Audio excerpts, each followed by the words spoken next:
இயேசுவின் அன்பு. கிறிஸ்து இயேசுவின் நாமத்தினாலே உங்களுக்கு அன்பின் வாழ்த்துக்கள். ஏசாயா 62 அதிகாரம் 3 நீ கர்த்தருடைய கையில் அலங்காரமான கிரீடமும் உன் தேவனுடைய கரத்தில் ராஜமுடியுமாய் இருப்பாய். அம்பிரியமானவர்களே, கர்த்தர் உன்னை அலங்காரமான கிரீடமாய் மாற்றப் போகிறார். இந்த மாதத்திலே தேவன் உன்னை கிரீடத்தில் வைத்து உன் தலையை அபிஷேகம் பண்ணுவார். உன் விருப்பத்தை நிறைவேற்றி உன் வேண்டுதலை அவர் நிறைவேற்ற வல்லவராயிருக்கிறார். ஒருவேளை உங்கள் நிலைமையை குறித்து நீங்கள் வேதனையோடு கூட இருக்கலாம். உங்கள் சரீரத்தை குறித்தும் பலவீனத்தை குறித்தும் கவலையோடு கூட இருக்கலாம்.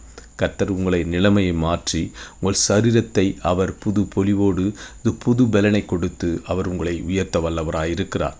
கர்த்தர் உங்களுக்கு அலங்காரமான கிரீடத்தை கொடுத்து உயர்த்துவார். நீங்கள் கர்த்தருடைய கரத்தில் ராஜமுடியாக இருப்பீங்க. ஒரு கண்ணியத்தோடு கூட மனநிறைவோடு கூட இருப்பீங்க. ஏனென்றால் கர்த்தருக்கு பிரியமாய் நீங்கள் இருப்பதனால், அவருக்கு பிரியமாயிருந்து கர்த்தருடைய சித்தத்தை நம்பியிருக்கிறபடியினால் உங்கள் நம்பிக்கை ஒரு நாளும் வீண் போகாது. அதை அவர் நிறைவேற்றி உயர்த்த வல்லவராயிருக்கிறார். நீங்கள் வேண்டினதை இந்த மாதத்தில் கொடுத்து கர்த்தர் உங்களை உயர்த்துவார். ஆமென்.